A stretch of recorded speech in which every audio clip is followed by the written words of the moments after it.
Good afternoon.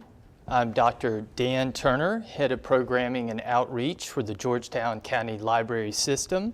Welcome to another installment of the DigiBridge lecture series broadcast live from the Georgetown Library.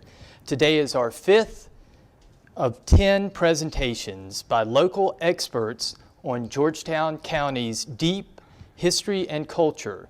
And we do this every Tuesday and Thursday at 2 p.m. and we'll do it throughout the month of August now. If you miss a presentation live, that's okay. All 10 will be available on our Georgetown County Library YouTube channel. The DigiBridge series is sponsored by a bridge grant from South Carolina Humanities with funding provided by the National Endowment for the Humanities.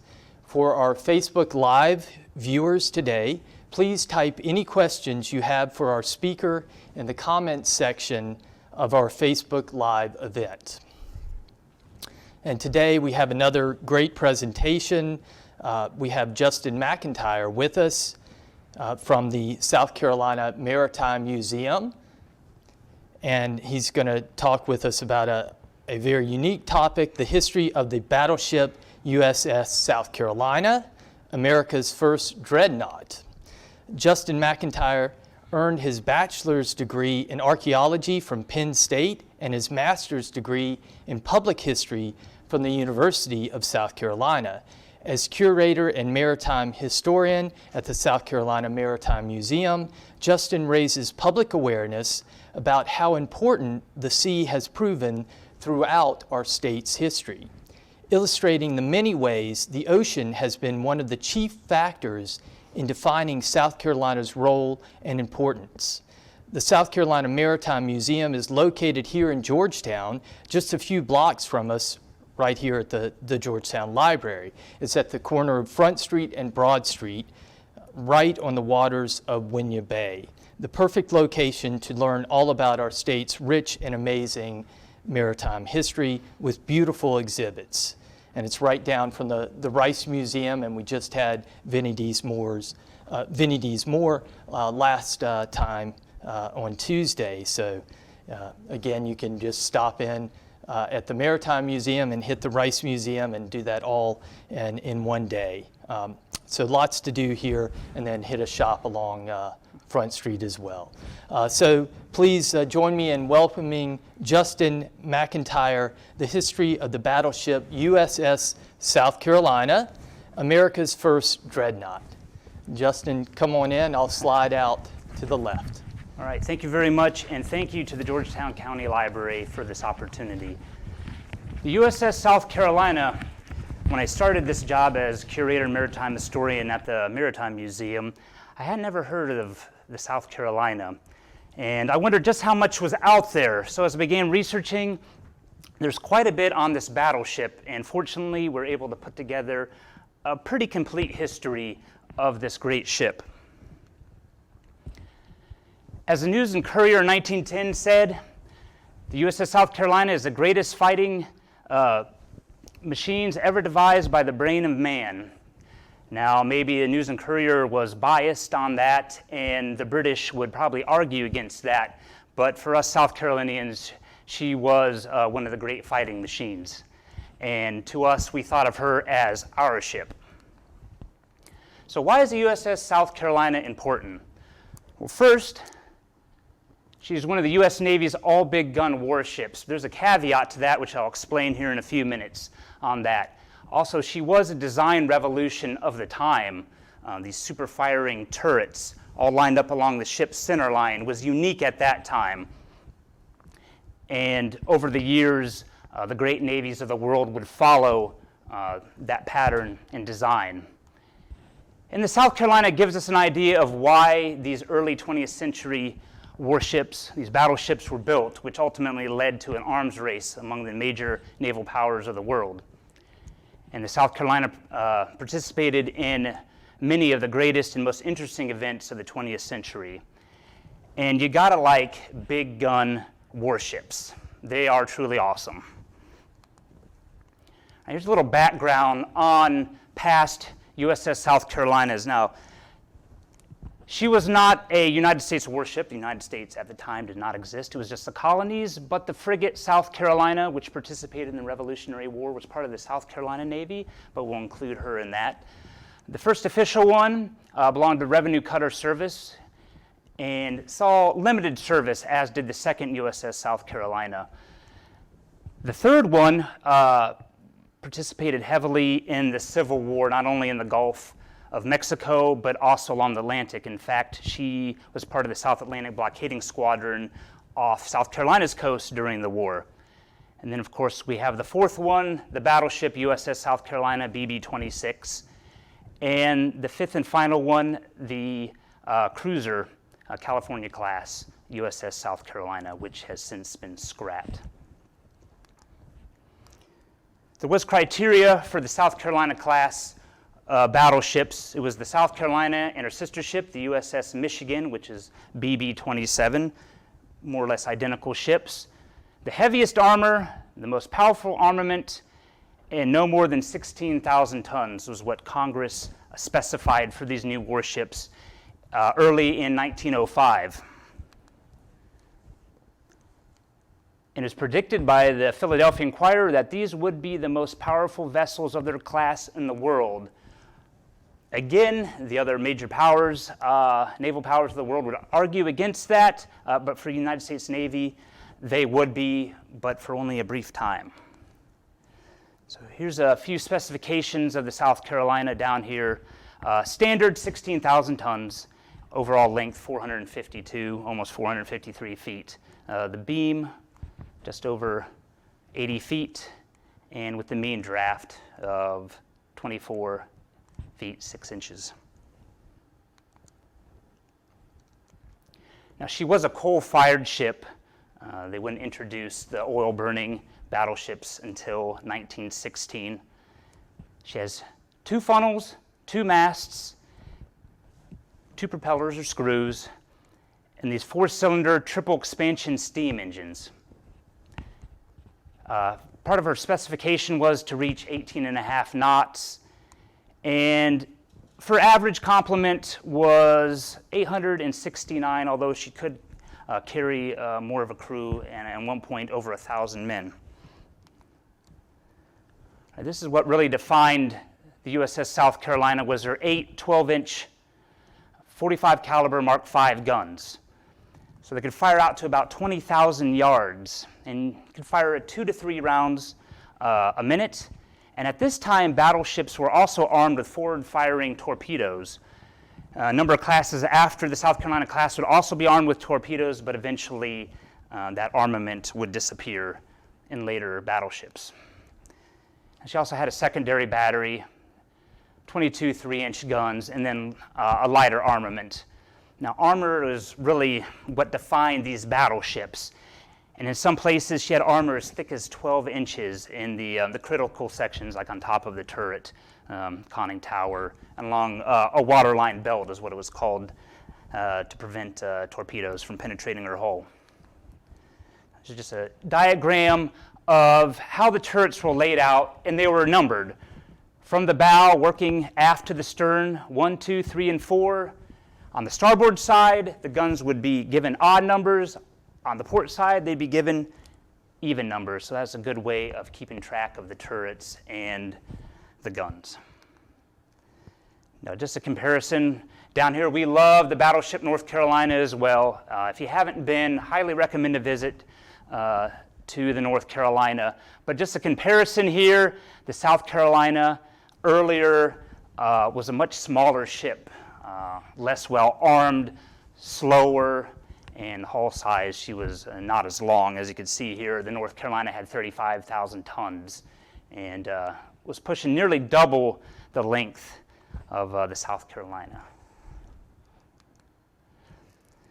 Sort of the battleships for line of battleships or ships of the line really began with ironclads. Now, those who are fans of the Civil War and have studied the naval aspects of that, this is where battleships sort of grew out of. So you had wooden hulls, you put armor on it, eventually the hulls became iron, and then you had steel.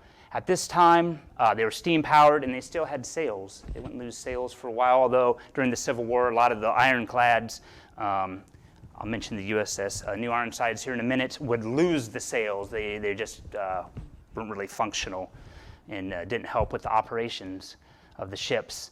There was an ironclad arms race at that time between France, Great Britain, Russia, and you had different types of ironclads, broadsides, casemates, monitors, rams. It's hard to keep track of all of them. Ultimately, the United States got in line with the other powers, but the Navy had to play catch up. They really let the fleet sort of go to pot after the Civil War. So in the 1880s, they introduced these ABC ships, which were the first steel-hulled U.S. warships. And just looking back, the Glory was the first ironclad. These are the dates that these ships entered service versus when they were launched. So you had the Glory, which is the first one, which was French. To counter that, the British had the HMS Warrior. For the United States, you had the USS New Ironsides, probably the most powerful warship in the fleet at that time. Saw extensive action in the North and South Atlantic blockading squadrons, and was very much like the French Glory. However, she had no descendants, so we have nothing to track back in terms of the ship's histories. But here we have the USS Texas, which was the first modern United States battleship. The problem is, by the time she was commissioned, she was already out of date, which is also a problem that the USS South Carolina would ultimately face. The USS Indiana was the first battleship designated with BB-1. Of course, the South Carolina is BB-26. Right before the South Carolina class, you had the Connecticut class, and was the New Hampshire BB-25. You'll notice that she only carried 4 of the 12-inch guns. That's only half of what the South Carolina and the Michigan would carry. Moving past the South Carolina class, you had the Delaware class, and they had 10 12-inch guns and 5 turrets versus the 4, and displaced 20,000 tons. So quickly you moved from the specifications that the South Carolina class had to these Delawares, were much larger ships. And then the last battleship completed, the USS Wisconsin, which is up in Norfolk. You can visit her today. Iowa class, 9 16-inch guns, and displacing 45,000 tons. So she dwarfed the South Carolina. So we have the rise of the Dreadnought battleship. This is what these early 20th century battleships were called. And what led to the rise of these Dreadnought battleships was the Russo-Japanese War. In particular, the Battle of Tsushima, in 1905. It became apparent that bigger guns with longer range was going to be the future and the way to go, not these mixed battery ships.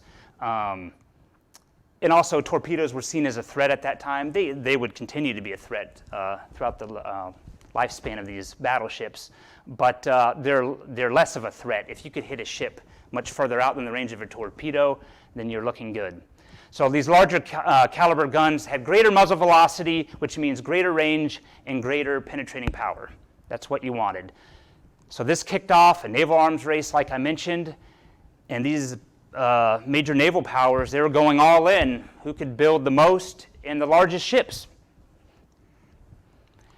And what these battleships really were, they were a symbol of military and political might. If a battleship ended up off your coast, it was something to take notice of. Very much like the nuclear weapons of today, they were seen as deterrents, but the problem was they're very expensive to build and maintain. So as this article states, the control of the sea depends upon battleship strength. That's what it was all about at this time. And so, fear God and dread not was the motto of British Admiral Jackie Fisher, and that's where you get that name, Dreadnought. The very first one was HMS Dreadnought, which entered service in 1906. And as they like to say in the record, that all previous battleships up to that point were instantly defunct. But there is no single hard definition of what a dreadnought is. The only common factor is that they're composed of a uniform size of large gun, 12 inches for the South Carolina class. And otherwise, the ones that came before were referred to as Dreadnoughts. And as you can see, this is a mixed battery gun. In the case of the Connecticut class, 4 12-inch, 8 8-inch, 12 7-inch, a lot of different types. But of course, as these battleships got larger, the term super dreadnought came into use. Ultimately, the term dreadnought would fall out of use after the Washington Naval Treaty of 1922, which I will talk about here in a few minutes, and they just stuck with the term battleship. So what you had is dreadnoughts, like the South Carolina class, super dreadnoughts, also referred to as these standard type of battleships, and then the fast battleships, which we're most familiar with from World War II. And here's just a comparison with HMS Dreadnought to the South Carolina class battleships. The Dreadnought was heavier, had 2 more 12-inch guns, she was faster. The problem was she mounted 2 of the turrets as these wing turrets, not all along the center line, like the battleship South Carolina. But all in all, these South Carolina class battleships would match up fairly with the Dreadnought. I mean, this is a light-hearted sort of cartoon, but really captures it from 1909. I see your cruisers and raise your Dreadnought. They were all in for building these giant, powerful navies at that time. What makes these early battleships unique are the cage masts, which you see here. So this was a new feature introduced to the South Carolina class battleships. Those pre-Dreadnought battleships, once they came back from their world cruise, they were known as the White Fleet. They were repainted gray, which became standard, and were also equipped with these cage masts, which were just steel tubes, spiraling pattern, and kept in place with these horizontal rings. They saved weight compared to the old sort of military masts. And as they figured, projectiles were more likely to go through them versus hitting them straight on. And hopefully, they wouldn't cause the fuse to trigger and explode. And also that if they were hit, they wouldn't instantly just collapse. You could take off pieces of them. The problem was, though, in heavy seas, they're tending to flex. And unfortunately, in 1918, the South Carolina sister ship, USS Michigan, had her 4 cage masts collapse. And so ultimately, killing 6 crewmen, injuring 3. These cage masts would be replaced by the tripod masts beginning in the late 1920s, although as late as World War II, you would still see these cage masts out there. So when you see photographs of these battleships with the cage masts, you know they're earlier, the first few decades of the 20th century. Now, the South Carolina could have been a totally different ship.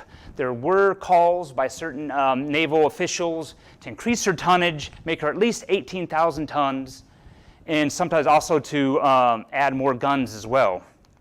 The problem is, though, Congress and other naval authorities, they were going to stick with 16,000 tons. That's what some of the pre-Dreadnought battleships were. That's what it was going to be. There's also talk of equipping the South Carolina class ships with steam turbines, which would have been cutting edge at the time. They didn't. They stuck with the old coal burners. And they really did miss out an opportunity to make these ships cutting edge for the time. And so that's why the South Carolina class ships are sometimes referred to as semi-dreadnoughts, kind of a hybrid of the pre-dreadnoughts with the later dreadnoughts. And so again, our friends in Philadelphia, the planers are looking backwards instead of increasing her tonnage, and as well as not equipping her with steam turbines. So I'll run through the captains of the South Carolina. It was a lot of fun researching these individuals, only brief histories of each one of them. So we have Augustus Fetchteller. He was the very first captain. He oversaw the final stages of the fitting out and commissioning of the South Carolina, and was also the captain when she came down here for Battleship Week, which we'll talk about here in a minute. Second captain, Thomas Snowden. We also have Robert Lee Russell, who is an Edgefield County native. So that's good for us in South Carolina. And he commanded the ship during a number of peacekeeping and combat operations in the Caribbean, as well as off Veracruz, Mexico. I'm going with the old spelling of Veracruz. Today it is combined one word, then it was two words. We also have Samuel Robeson, William Gilmer. We have William Brotherton, and he was the captain during the time, the later end of World War I, when the South Carolina joined the convoys, as well as acting as a troop transport.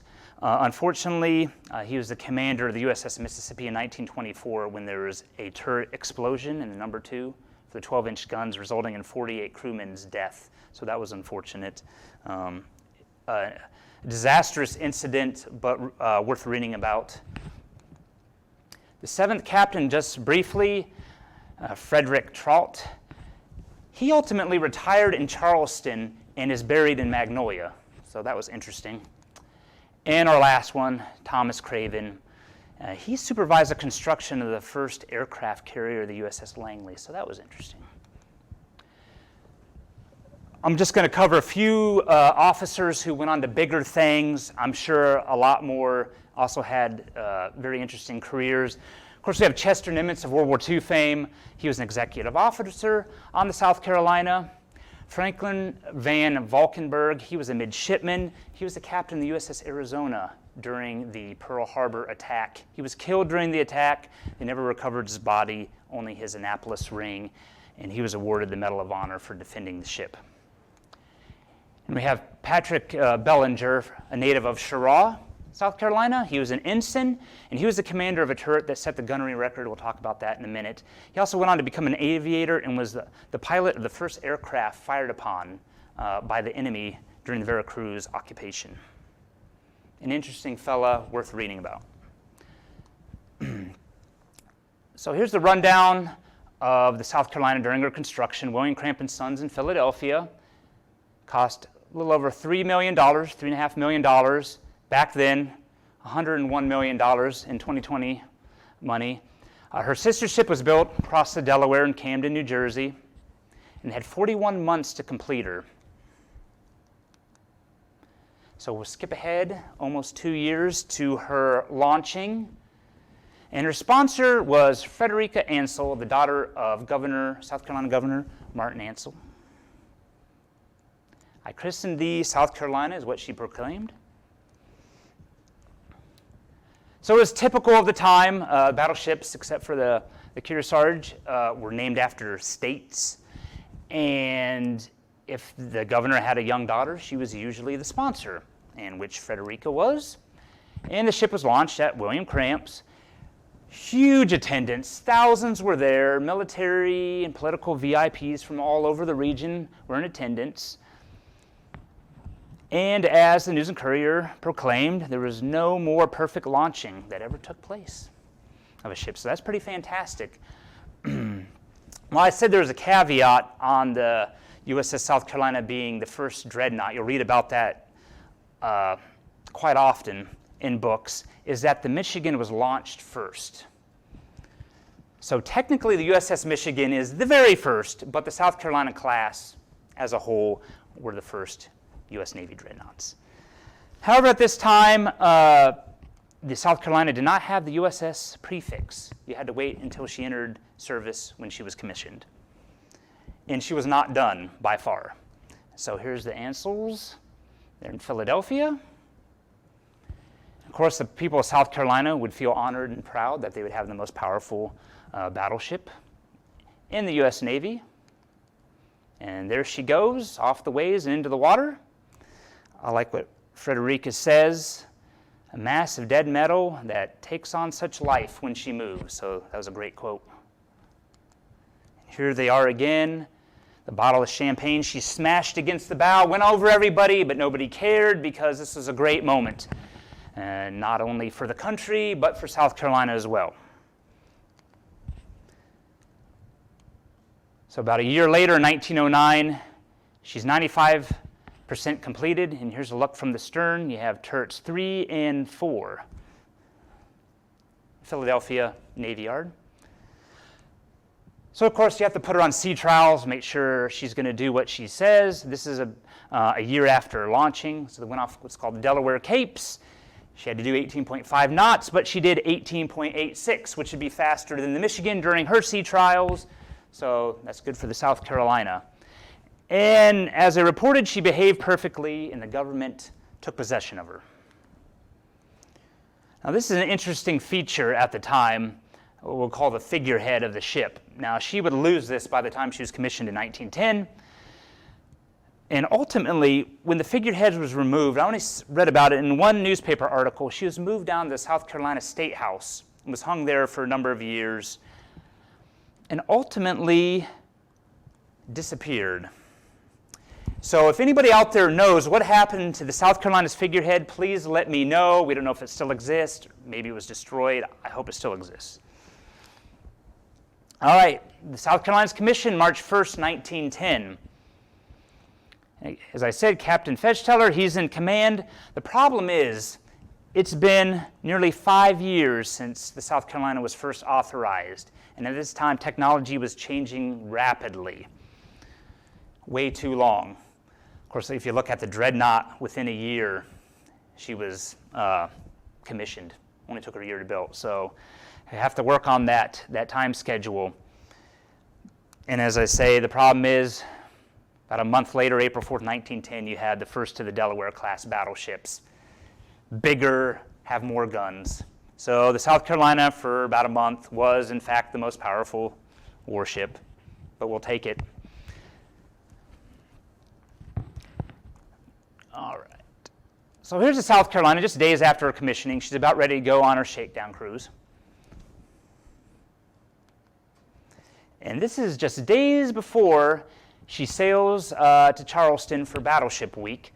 This is the South Carolina leaving Havana Harbor, and there's Morro Castle. Great photo, love it. It just stretches, it's compact here, but if you ever get a chance to see one of the originals online, you can look it up. Naval History and Heritage Command, full of fantastic photos. Check it out. Battleship Week. I'll say this is sort of the defining moment because it was very important to South Carolina as a whole and to Charleston. April 10th through 15th, 1910. So for every man or woman who loves South Carolina, loves the South, loves a reunified country, they're still thinking about the Civil War. This hadn't only been but 49 years. Needs to go to Charleston to see the South Carolina. Why was she coming? To get her silver service. So this was a common practice of the time. Ships named for a state or a city would receive some kind of token of appreciation for their service. In this case, the South Carolina would get a silver service. It was going to turn into a big week-long event for everybody. And Charleston had practice because the USS Charleston, a cruiser, came in January 1906 for roughly a week, full of events as well. Thousands also visited, but they only got a silver punch bowl. So you had to be a battleship to get a whole silver service. So thousands from everywhere, South Carolina, the region, flocked here, as well as Washington, D.C., as you can imagine, military and political figures everywhere. As I mentioned, 49th anniversary of the start of the Civil War would take place during this time, and Halley's Comet was also making an appearance once again. Robert Goodwin Rhett was the mayor of the time of Charleston, and he headed up the festivities. Here we go, Battleship Week is about to open. Great machine of war. I love the newspaper headlines. The titles they gave to the ship were great. So what are we going to do during Battleship Week? Well, here's a rundown of the schedule. I won't read off all of these here. Trips out to Magnolia Gardens, a banquet, which is important. The silver service on what they called State Day. State flag was going to be presented, on-board reception. The governor's reception, oyster roast, a ball at the Charleston Navy Yard. That's pretty fancy. Track and field meet, mascot ceremony, baseball game between the crew, the baseball team of the South Carolina versus the Charleston Navy Yard. Charleston Navy Yard did win that game, by the way. And the ship would sail on Friday. And here's just some of the delectables from the menu. You can pause this later and look at what's on there and replicate them at home if you're looking for something interesting to cook up for dinner. But it's mainly for military and political dignitaries. Only 75 tickets were sold, and at $2020, $271.55. So quite pricey, but it was a triumph of hospitality, they said. So here we are. We're going to present the gifts to the USS South Carolina, the Silver Service and State Flag. It was the sort of keystone event of Battleship Week. So they had been talking about presenting a Silver Service to the South Carolina ever since she was authorized by Congress. And so money from the State Assembly was allocated, and the Silver Service was made by Gore Manufacturing out of New York, but they worked through the Gilreath Durham Company in Greenville, South Carolina, for $5,000. Well, $20, that's $135,000. I don't know if State Assembly would allocate such money to something like this again. I don't know, but of course, the Silver Service is worth a lot more than that today. It was made in the severe and pure style of the 18th century, but incorporated a lot of symbols that are important to South Carolina, such as the state natural resources, fruits, flowers, plants, agricultural crops, as well as the South Carolina flag, U.S. flag, our Great Seal, Navy Department seal. Altogether, 66 pieces, a lot to keep track of. So here's a photo from the newspaper. To see actual photos of the Silver Service and of Battleship Week, please go to the Maritime Museum, and you can see images taken during Battleship Week. For permission reasons, I couldn't show it on here, but you can see it in person there. So 2,000 people attended, including the Governor Ansel, and Frederica was newly married. She was also there, which is pretty neat. As I was saying, honeymooning. Her name was now Bunch. And like I said, April 12th, 49th anniversary, beginning of the Civil War. And also a South Carolina state flag was also presented as well. The Untitled Chapter, South Carolina, Daughters of the American Revolution out of Orangeburg. Raised the money, 9 feet long, 6 feet wide, blue silk, for $175, which is pushing close to $5,000 a day. And Governor Ansel, a lot of other VIPs, toured the battleship, of course, put the Silver Service into good use. Now, the battleship was open to the public. Boats going to and fro, boats that belonged to the battleship would take people. You could also pay a small fee as well if you wanted to skip maybe the crowds, go there and then come back.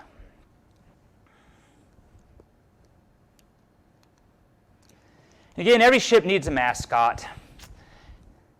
And the South Carolina, of course, they got a gamecock. Now, I've heard it said that this is where the university got the mascot idea. This is not true. Of course, we have Thomas Sumter, the fighting gamecock of Revolutionary War fame. That's where they got the mascot name. But we'll go along with that story. It works for us. Everything from a rattlesnake to a goat, a mule, were all proposed, but they thought the goat would start chewing on everything, so that wasn't going to work. But a gamecock, had a lot of dignity and regal bearing, so they decided on a bird. And of course, you'd have to have a fine brass cage to keep it in, maybe when seas got rough. And instantly, won praise from the crew. Okay, now once the South Carolina left, she still had to, break in all of the crew, all the guns, and so it's time for gunnery. Now, the South Carolina would ultimately set a record at that time. Here's a headline from the newspapers, made national headlines. So, went off Cape Henry, Virginia in May 1910, and took shots from 12-inch guns at 1,800 yards from the USS Hannibal. Would tow the target behind her. And so the gun crew from turret number 4, commanded by Patrick Bellinger from Cheraw, was one of our notables, hit 16 out of 16 shots in less than 5 minutes, setting the world record. It was pretty impressive, 3 to 4 turrets, 100% hit rates. Like I said, made headlines all across the nation. Accolades were given. Cox and Edwards, he became famous briefly, and the South Carolina would be awarded a trophy. And there's Edwards right there. There's another headline. Here's just an example. Here's the USS Michigan, but the South Carolina would look the same, firing her 12-inch guns. And here's the crew of turret number 4. E's on the Tampions that protected the muzzles.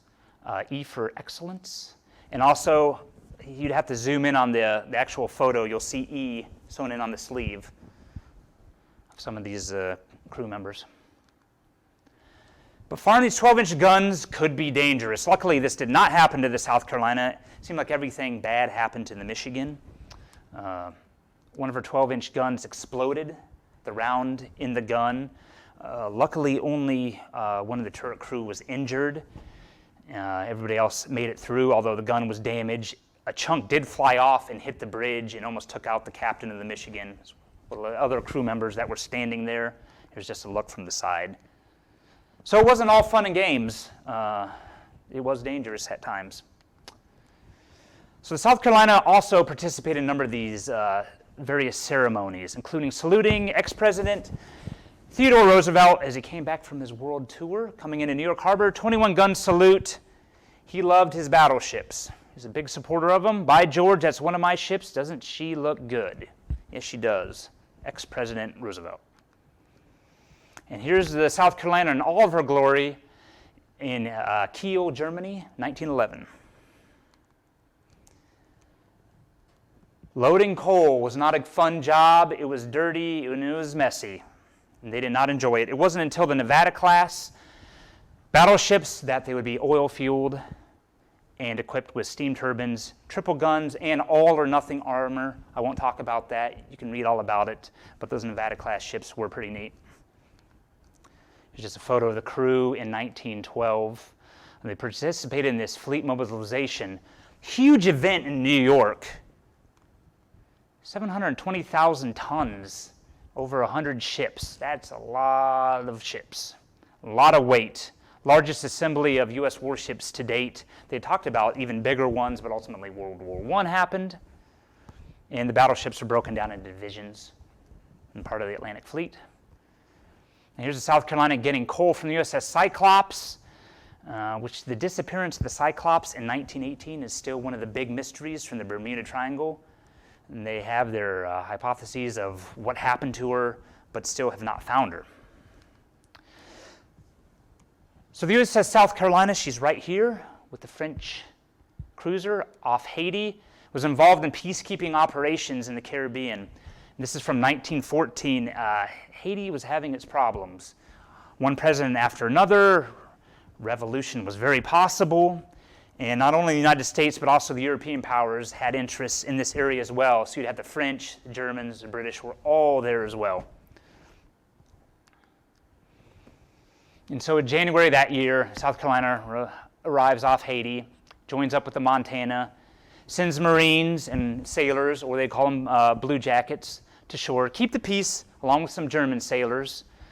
As I said, one Haitian president after another. Ultimately, the USS occupies Haiti from 1915 to 1934.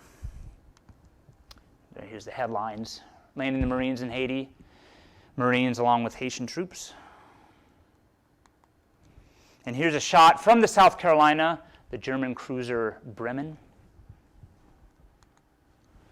Okay, so there's going to be trouble in Mexico. There's a revolution going on.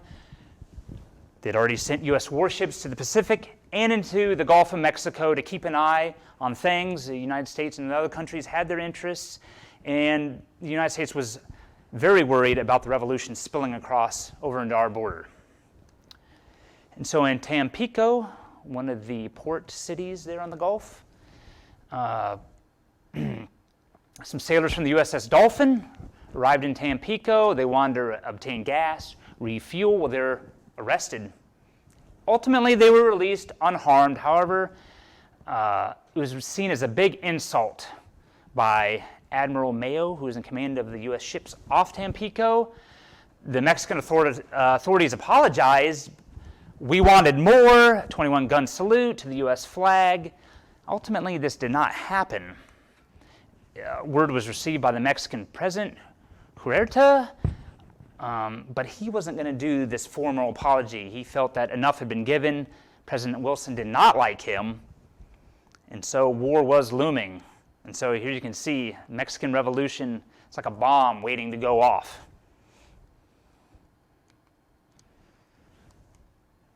So Mexican government, better apologize or war.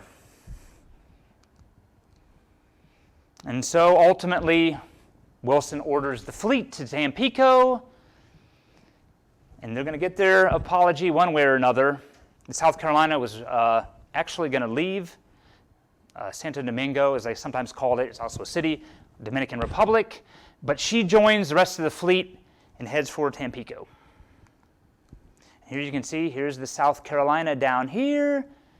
Here's already the fleet that's already sitting there, and here's all the rest of the warships that have been ordered to the Gulf. It was a lot of ships. This is serious.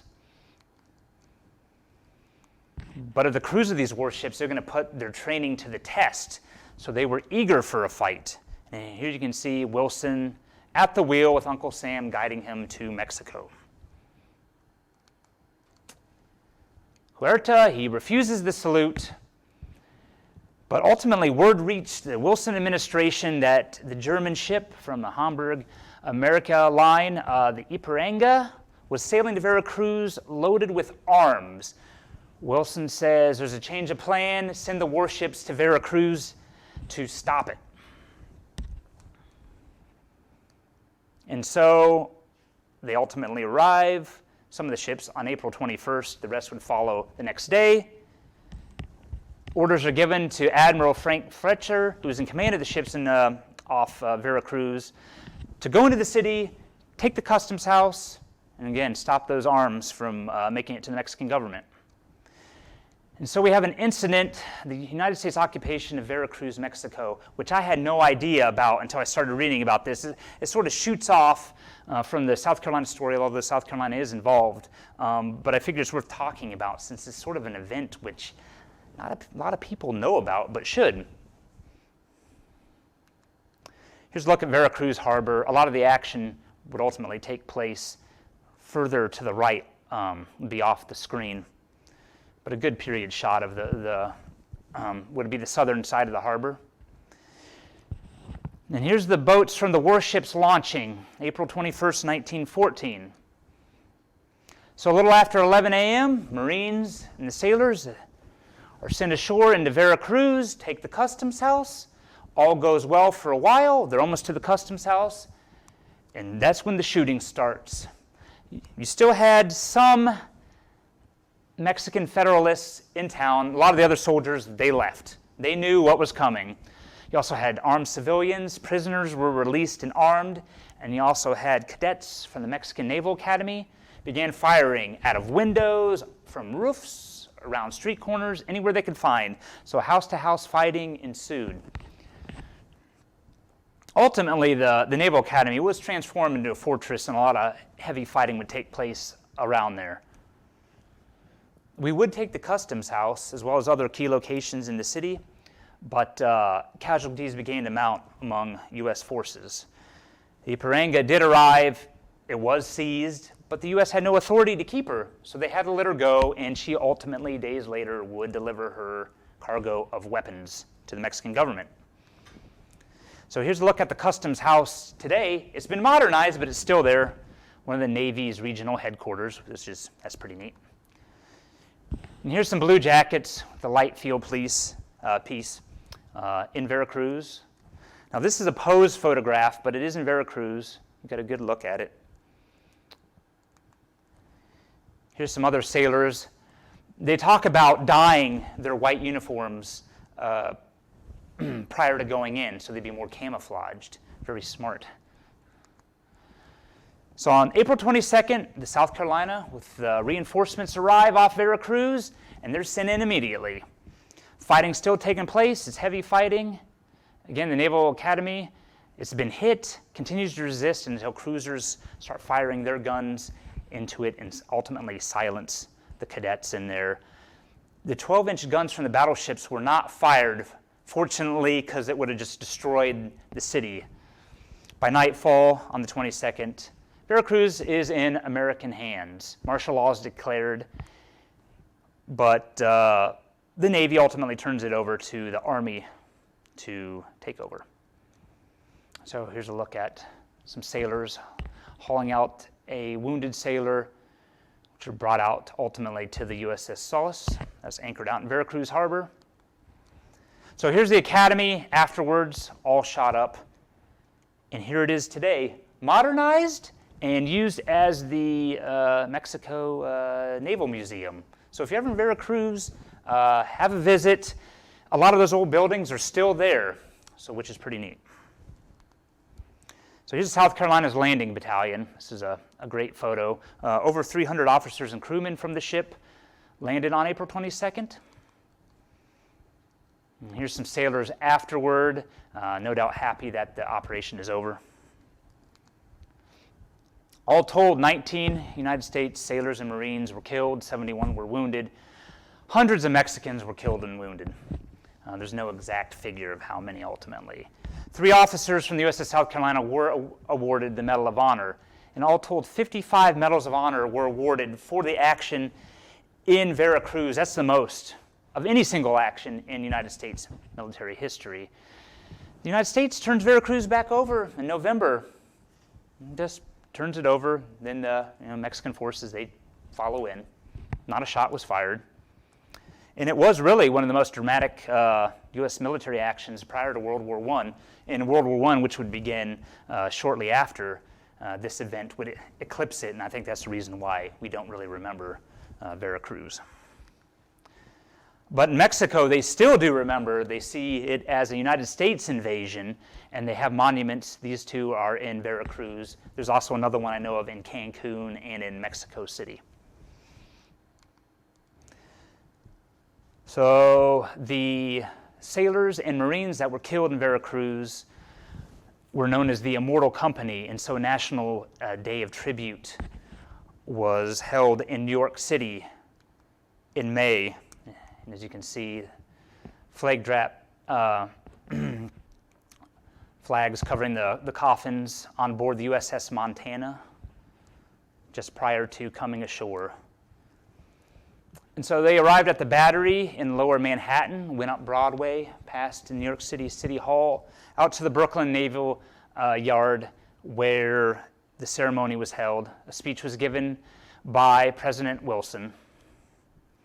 And ultimately, the service members who did die, they were sent off to their respective burial sites. And as President Wilson says, they gave their lives for us because we as a nation called upon them to do so. Here's a funeral procession crossing Manhattan Bridge into Brooklyn. Now there was one service member who was killed on the from the USS South Carolina, and that was Frank Deverick from Blakesburg, Iowa. And his body was shipped there to Blakesburg, where 5,000 people attended his funeral. I skipped it, but yeah, 7 others were wounded from the South Carolina during that action. One was ultimately discharged because of his wounds.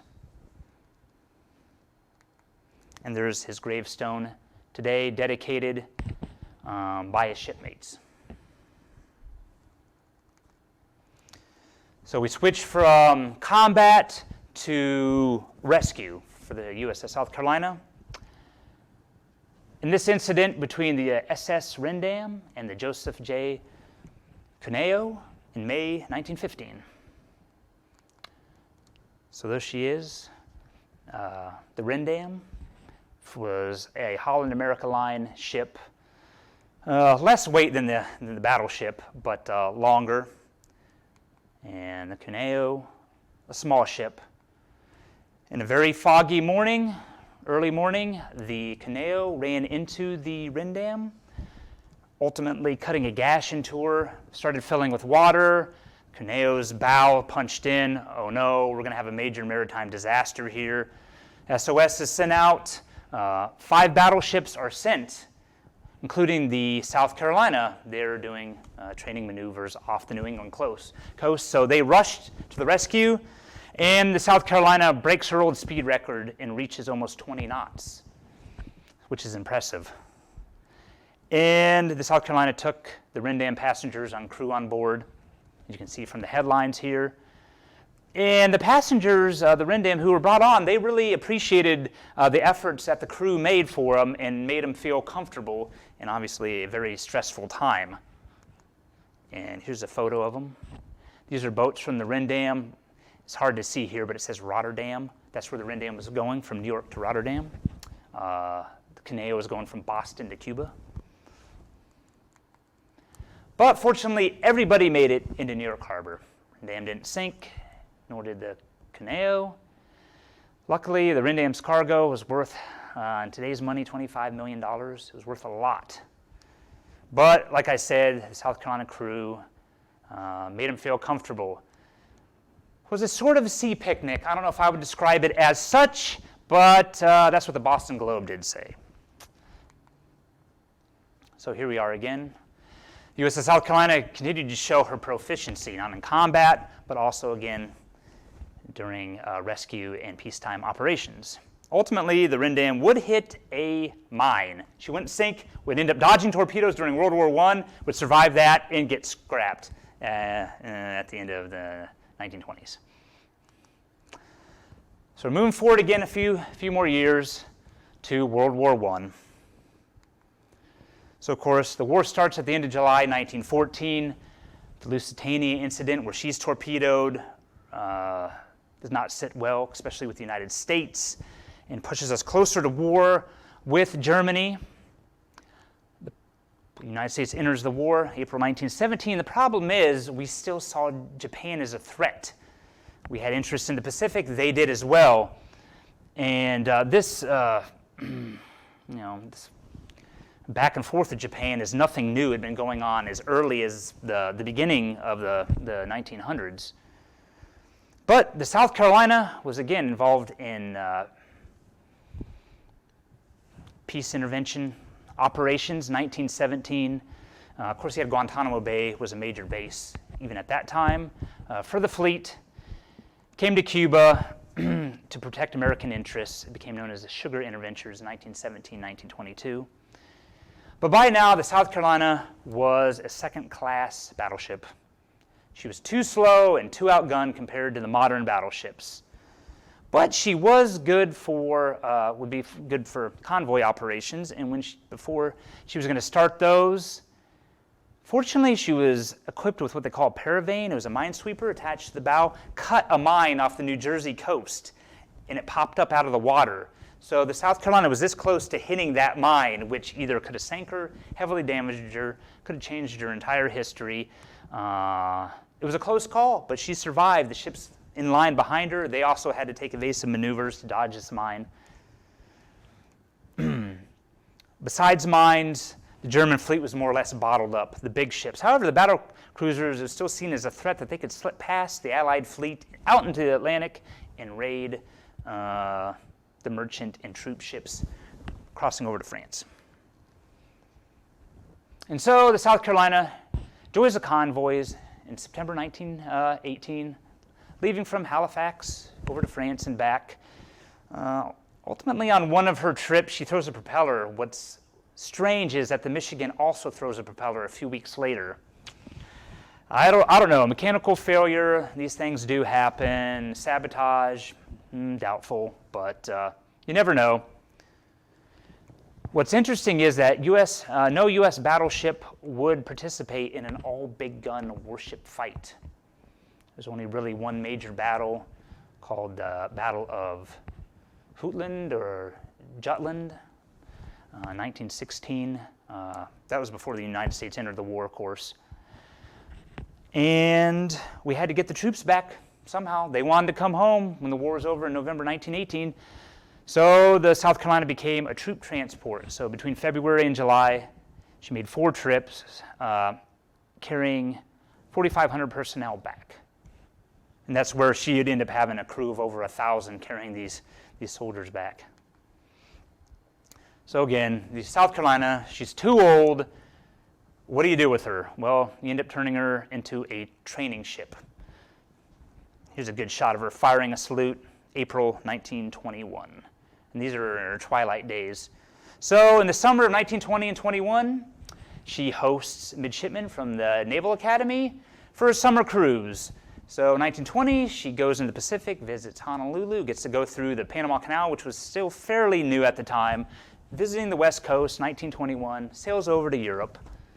And at the end of 1921, or after the 1921 cruise, ordered to Philadelphia and decommissioned December 1921. So she was only in service for 11 years, which compared to a lot of the ships nowadays is kind of short.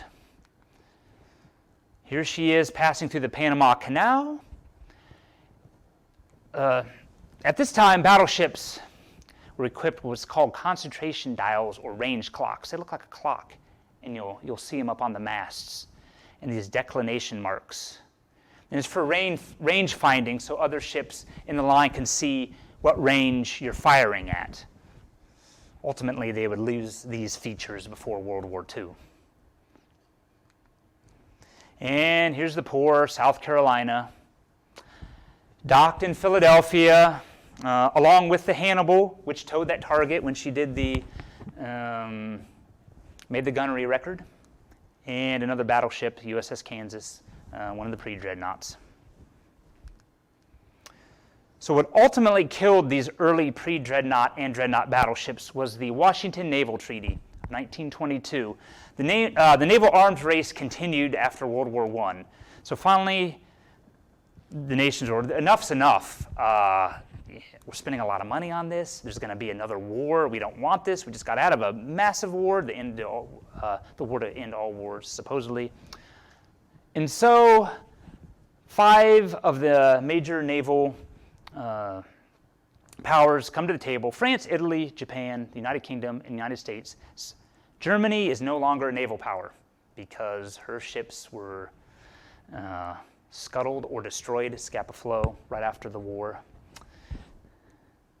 But of course, World War II, she'd rearm, or the lead up to that. So they signed the Washington Naval Treaty, also known as the Limitation of Naval Armament or 5-Power Treaty. And there's a bunch of stipulations. I can't go through all of them. But it limited the total number of capital ships and their displacement, how many tons total. United States, 525. No future battleships could exceed 35,000 tons. That's why you see the North Carolina, USS North Carolina, 35,000 tons. Or have guns larger than 16-inch, although a Japanese battleship for World War II would have bigger guns. The United States wouldn't arm any larger than that. So there's a 10-year restriction on constructing new battleships. They call it the Battleship Holiday. There's whole books about it. It really is fascinating. Give it a read if you get the chance. Treaty was signed February 1922 and put into effect 1923. So all the U.S. pre-Dreadnought battleships, still a lot of tons even if they are outdated. South Carolina and Delaware class Dreadnoughts, scrapped, going to be used for target practice, destroyed, or converted to non-combat purposes.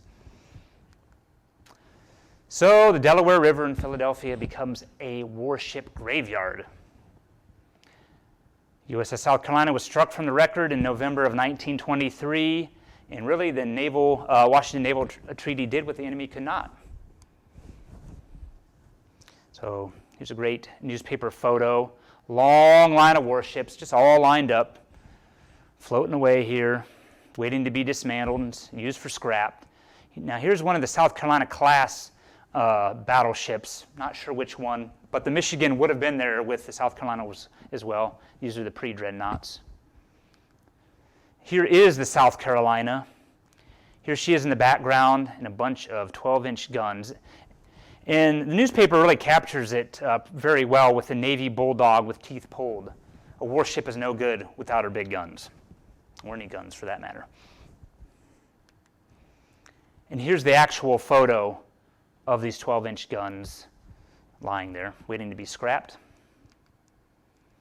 And it really was sad when this happened with the South Carolina, reading about it. It's too bad it didn't have a better fate, but at least she survived that long. And here's an advertisement in the Philadelphia Inquirer, auction sale for scrap, USS South Carolina, April 24th, 1924. Now that's often a date that's given as the very end of the South Carolina, but she wasn't done just yet. She had one final mission, and that was testing new underwater protection. As I said, this date is not the end. And so South Carolina, she was sort of giving of herself, so future battleships would be better protected. They had additional armor, and I'll show you here in a minute exactly what they were doing with her. But yeah, what was left of the ship ultimately was sold July 21st, 1924, so I would say that's more or less her final date. So here she is, what's left of her. Cage masts are mostly deconstructed, missing their fire control tops. I doubt there's anything in the searchlights. 12-inch guns gone. And boom, there goes the first test. She's developing a list, not good, but she did not sink. Still very well armored, even though she is dated. And what you can see here, just piles of scrap just sitting on there, so they didn't bother moving it for these tests. Here's the second test, May 27th, boom. But again, she didn't sink. But even before the start of World War I, aircraft were seen as a big threat, being able to bomb these ships, which they ultimately would, and with aircraft carriers would become queens of the sea, not battleships. So what happens? What do you do with the Silver Service and the flag? Well, you just don't toss them out. So the South Carolina DAR requested that the Silver Service and the flag be brought back to South Carolina, which they were by November 1922. And the Rebecca Mott chapter, its headquarters, I'll call it, was at the Old Exchange Building, Charleston, received a number of these items. And they were officially given the role of caregiver in 1923 by Congress. So the Silver Service was put back into use March 1924. What's interesting is the United States enters World War II, 1941. I'm not sure why they didn't move the Silver Service further inland, maybe, to a more, I'll call it secure location. But they hid it in the vaults below the Old Exchange behind a brick wall, and only a few people knew about it. And they kept their secret very well until September 1947, when they got it out of the wall, and the South Carolina Governor's Mansion took over. They took it. And South Carolina DAR does retain custody of the Silver Service to this day. However, ownership still belongs to the U.S. Department of the Navy. And there's the flag today. They're at the Governor's Mansion. There's the punch bowl from the Silver Service. I'm not sure if this U.S. flag is the U.S. Naval Jack or not, if that was actually flown from South Carolina. Hopefully one of these days can confirm or deny if it was or not. So when you're at the Governor's Mansion for a tour, ask about the flags and the Silver Service. And there's the Silver Service today, still shiny. Here's the tea set, the meat and fish dishes. There's the salad bowl with the U.S. Navy Department's seal. You can also see other nautical elements incorporated in there, like the scallop shell. Here's a close-up, Great Seal of South Carolina with the flags. And this is the punch bowl. You can see right here, the two masts from the South Carolina is engraved into this. And here's the humidor, can hold 300 cigars. The day I was there and took this photo, it held candy. So they do use some of these pieces for other things today.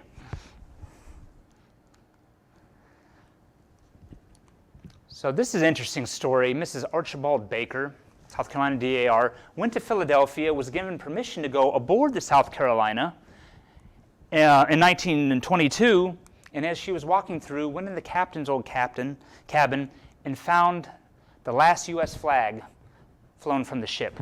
She was there to find pieces for the South Carolina room at the DAR's headquarters in Washington, D.C., but she found something else, and it was formally presented to the Rebecca Mott chapter in May 1922. And now the flag is on the USS Yorktown at Patriots Point. I just sort of stumbled across this one day when I was visiting. I couldn't believe it. So a fantastic relic that's there. So look for it the next time you're on board the USS Yorktown. It's in the Battleship section. There's the article talking about it. The flag being secured. The Old Exchange has a mahogany hutch from the ship. Also found that out, so that's really neat. And this panel right here talks about it, coming from the South Carolina. One of the prized possessions besides the silver service and the flag is the bell. So again, Rebecca Mott chapter had the bell there in the Old Exchange for a number of years, was rung on special occasions such as Carolina Day on June 28th, which marks the Battle of Sullivan's Island, 1776. The bell was moved to Patriots Point and ultimately to the Florence Veterans Park in November 2014 to be incorporated in their Navy monument. The park is a fantastic place. If you're ever going to Florence, please visit and see the bell. What's interesting with all the pre-Dreadnought and Dreadnought battleships that are out there are only two that survive in the world. One pre-Dreadnought Japanese ship in Yokosuka, Japan, and the ship was actually built in the UK. She's there, and the only United States Dreadnought is the USS Texas. It fought in World War I and World War II, and she is going through some restoration work. She's closed now, not because of the corona, but because she needs some serious repairs. So she's going to be out for a while, hopefully finds a brand new home, gets completely restored, and gets the public back on board. Fantastic ship with a fantastic history. So that's the only one. Too bad they didn't save the USS South Carolina, bring her to Georgetown or Charleston, but they did not. So if you have any questions besides what we might answer today, you can give me a call, stop in, or send me an email at the South Carolina Maritime Museum, 729 Front Street in Georgetown, and there's the number in my email. Okay. Now, I'll enter from this side, Justin, and thank you so much for that wonderful, informative presentation and tying in the history of I guess we can call it our own battleship with the larger history of battleships, and then bringing it right up to the present.